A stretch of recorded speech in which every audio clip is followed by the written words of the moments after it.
Hello there, Chaplain Reece here. This video is for Brother Norm at Precious Testimonies, and I want to say thank you, Brother Norm, for giving me this opportunity to share my testimony with you and everyone else that may be watching. I have recently started my own YouTube page or channel, and it's Chaplain Reece, and I've got some devotionals that I'm working on. Starting that up. I'd appreciate if you would check that out. You can contact me there. You can find me on Facebook. And if I can do anything for you, please let me know. I hope you enjoy my testimony. God bless.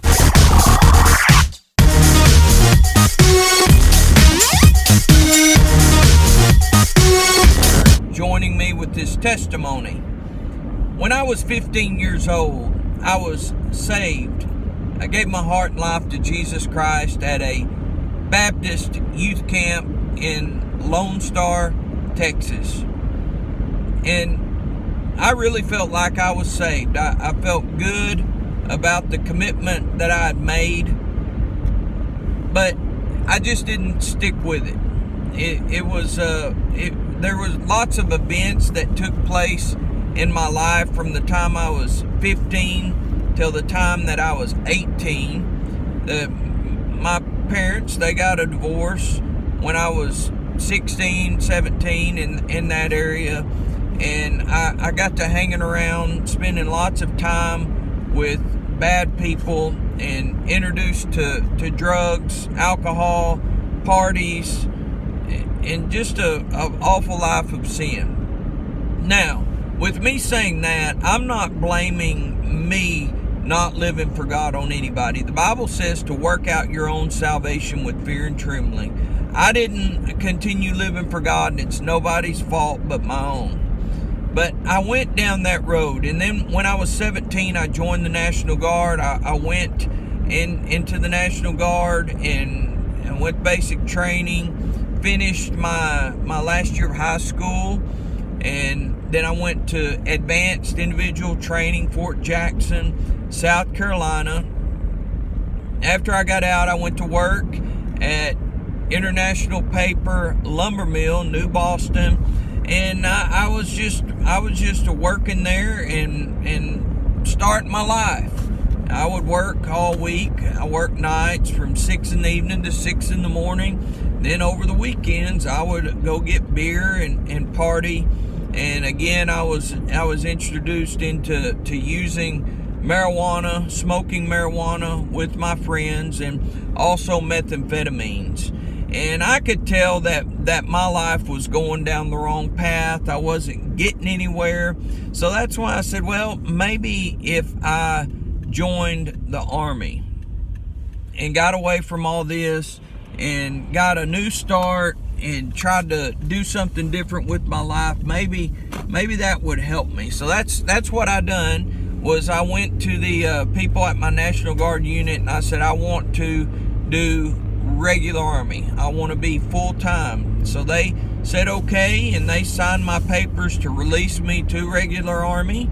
And I signed up with the recruiter there in Texarkana, Texas, and they sent me to Fort Carson, Colorado. Now, right before that, right before I left, I was wanting to change my ways because I knew that I was not living right. I knew I wasn't going the way that God had planned for me. So I started visiting church just a little bit before I went to Fort Carson, Colorado.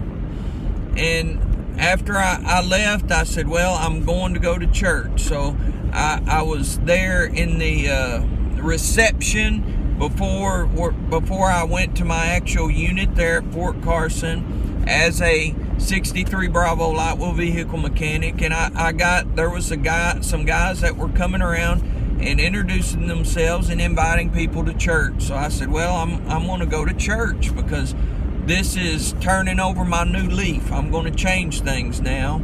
So I went to church a couple of times, and I just didn't like it. I didn't get nothing out of it. It was one of them humdrum churches, and it just wasn't anything that I could feel anything in. which living the way that I was actually living, you couldn't feel much. But I said, well, I want to try a different church, and I looked in the phone book, and I found a church that was off post, and I went to it, and it just wasn't there either. I couldn't get nothing going on there, wasn't feeling nothing. So, unfortunately, I fell back in with the same type of crowd that I was in with before. I got sent to my unit, and in the barracks and with the people, I fell right in with the parties, the drinking, and then eventually the drug usage, marijuana, and also, to my shame, in the military, using methamphetamines. Events took place, and even they started doing drug tests, and I had been using marijuana every day, and also methamphetamines, and we took a drug test, and I knew I'd failed it, and it came back, and I had a couple of friends that I was using drugs with in the Army, and theirs came back that they failed, but they never said anything to me. I said, wow. Actually, let me back up. They gave us a drug test. Myself and two other friends that were in that unit had been using marijuana and methamphetamines. And they gave us a drug test, and I said, well, we failed it, so we might as well keep on doing what we're doing, use all the drugs we want to, so we continued doing it. Well, guess what? They were behind on their drug test, so they gave us another drug test. So I said, wow, we're really in trouble now. My two friends that were using drugs with me, both of them, their drug test came back positive, and they got Article 15s, they got discharged from the Army, but it never happened to me. I don't know how it took place, but I didn't get discharged. I stayed in, and from that point forward, I said, well, no more drugs for me in the Army. But I still had that desire to do them. And my unit, it was during the time of 9/11, my unit got sent over to Afghanistan, Iraq. The police company did. And I was a mechanic. Most of our vehicles stayed there. They needed somebody to maintain those vehicles while everybody else was gone. And I was one of the ones that stayed back. Well, they came back from Afghanistan, and they said, well, you're going this next time since you stayed back. So I said, okay, that's fine. I never did try to get out of it. That's what I signed up for. But before the next rotation was leaving, I got orders to go to South Korea. Now, when I went over to South Korea, I got into I was partaking in bad things, sinful things, just going deeper and deeper. Didn't do drugs, drank lots of alcohol, and went to the bars and partied, all that kind of thing. But South Korea is non-deployable. Well, the American soldiers are there to protect the Republic of Korea. But it got so bad over in Afghanistan, the war there, Iraqi freedom, it got so bad that they were going to deploy the Delta 5588, my company that I was in, my battalion. And as they were getting ready to deploy, well, guess what? I was getting out, ETSing, getting out. So they did not make me go to that. So I actually missed going over to war 3 times, and there were 2 drug tests that I should have failed and been dishonorably discharged out of the Army that just didn't happen. And after I got out of the Army, I still had that desire for partying and drugs. So after I got out, I got on unemployment, and I moved out into a bus that was back behind my mom's house, and no water, electricity, and I just basically moved out there, and I done drugs all the time and drank and partied, and that was my life. And in doing all that, there were lots and lots of more things that I won't mention that I partook in, that I was involved in, that were just squeezing my life.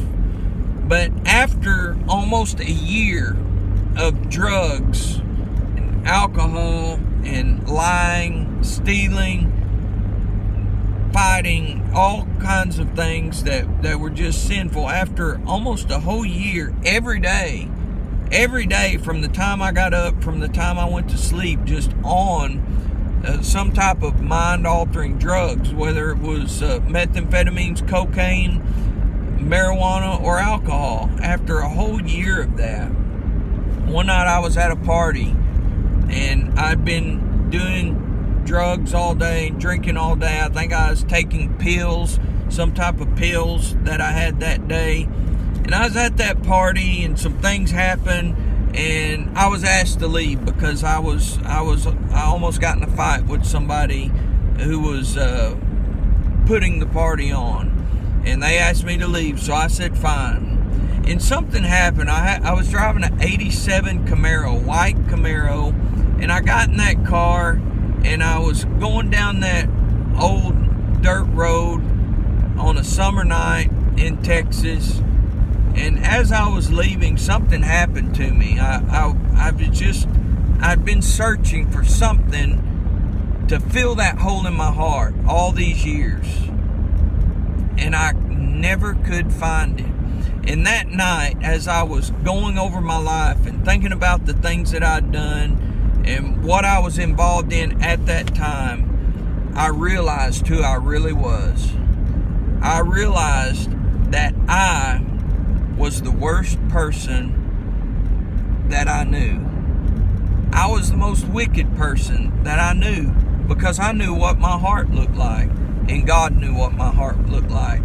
And in that 87 Camaro that night on that dirt road in Texas, I felt the conviction, and I felt bad for who I was and what I'd done. Tears began to roll down my face. And then all of a sudden, something inside of me got mad, and I gripped that steering wheel, and I was coming up on a sharp curve, and I was so out of my mind that I punched the gas on the accelerator, and I was just going to run into the woods. I was just going to drive into the woods. I don't know what I was thinking. I was just so upset. And then before I got to the woods, I threw on the brakes, and I put the car in park, and I just began to cry. And I was thinking about who I was, the things that I'd done, and I knew that I was not right. And I had a gun that was in my back seat floorboard on the passenger side, so I could reach over and grab it. And I said, this life hasn't amounted to anything. Nobody loves me. Nobody cares for me. I'm such an awful, wicked person. And I grabbed that gun, and I pulled it up, and I put it in my lap, and I was going to put it under my chin and shoot myself in the head. I thought I was depressed. I thought about suicide many times before, throughout the 3 years that I was in the Army and that year that I was out. When all of a sudden I remembered a story about a man named Jesus who died for my sins so that I didn't have to live the way that I was living. And at that moment, I said, before I end it all, I'm going to give Jesus a chance. I put the gun back. I went home. And I went to bed, got up the next day, and I remembered what I thought about the night before, that I was going to start serving God. But I knew that I couldn't serve God the way I was living. It wasn't pleasing to Him. But I had been I'd done so many things, and I'd been living this way for so long, I didn't think that I could stop it. I had so many addictions and so many, I thought there was no way that I would be able to change. So I said, well, that's crazy talk. I said, and I went to the liquor store and I bought a case of, or a 12-pack of cheap beer. And I brought it home and I sat down and I said, I'm going to drink every bit of this cheap beer, smoke marijuana until I forget all about what happened last night and what I thought about doing in serving Jesus. And I for some reason, I poured it in a glass. I think I might have been drinking it hot. I can't remember. I poured it in a glass and I took one drink. And that is the last drink of alcohol that I've ever taken since that night 14 years ago. I tried to drink it all away, but I did. And I took that and I said, I am going to try Jesus. And at that point, I just fought. There's no way I can do it. It's impossible. But at that point, I said, if I can do it for 3 days, if I can just stop it for 3 days, I can do it for the rest of my life. I got rid of the beer, got rid of the marijuana, and that Sunday morning I said, I'm going to church. And I got up that Sunday morning. I found the best clothes that I could. All I'd been wearing for the past year was flip-flops and cut-off BDU Army pants. No shirt. I didn't hardly have any clothes to wear to church, but I found the best thing that I could. And it'd been so long since I'd been to that church, I didn't even know where it was. I couldn't remember how to get there, but I finally found it. And as I was driving that 87 Camaro to church, I looked over and I seen that church, and I put my foot on the accelerator and I drove right past it. And I turned around and I said, this is foolish. I'm going back home. But when I went back through, I turned in and I went in and I sat through the service. I don't even know. I mean, when you're living in sin, and you know, when a preacher gets up and starts talking and you really don't know who Jesus is, you don't know who disciples are, you don't know what Old Testament or New Testament, when you sit in something like that, you don't have any idea. It's almost like they're speaking a different language. And that's what it was with me. I maybe because I wasn't saved at the time, I'd made a commitment to God, but I hadn't fully committed to Him. Maybe that's why I didn't understand. I don't know. But they were starting a revival. So I said, well, I'm giving God 3 days, so I'm going to go to this revival. And on the third night of that revival, after thinking about it and after God helping me to not do drugs and to not look at pornography and to not lie and to not do all of those things that I'd been doing for the past year, for Him to help me those 3 days, I said, well, it's time to make the real commitment. And I got down and I prayed. I repented of my sins. I told God that I was sorry. And I said, I accept the sacrifice of your Son, Jesus Christ, as my Savior.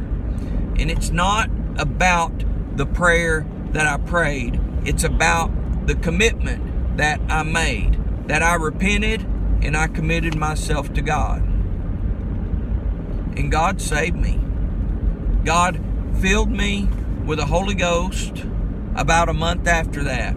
He done a great work in my life. And now, 14 years later, I have a good godly wife. I have 4 children that I'm very proud of. I've had opportunities to be in the ministry, and I am currently in the ministry right now. Arkansas Hospice Chaplain. I've been with them 2 years. and the month after next will be 2 years. I pastored a church. I work at the homeless mission in Conway, Arkansas.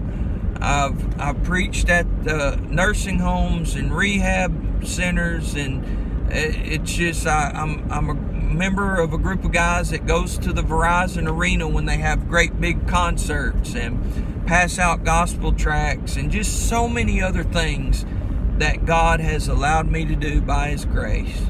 And I'm thankful for what God has done for me. He saved me.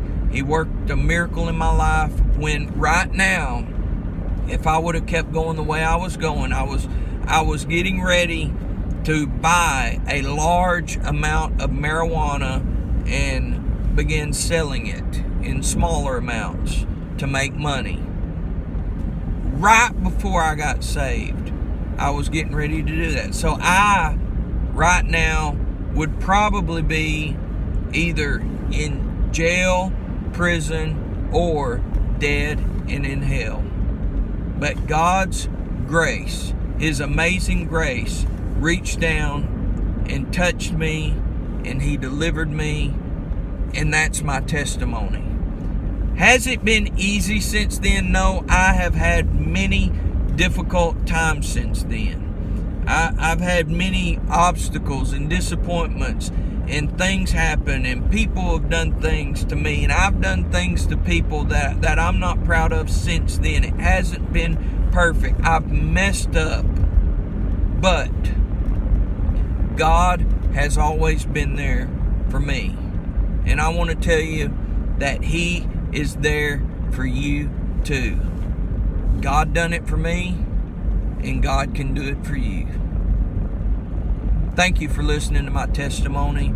If there is anything that I can do to help you or be a blessing to you, please let me know, because I'd be glad to help you.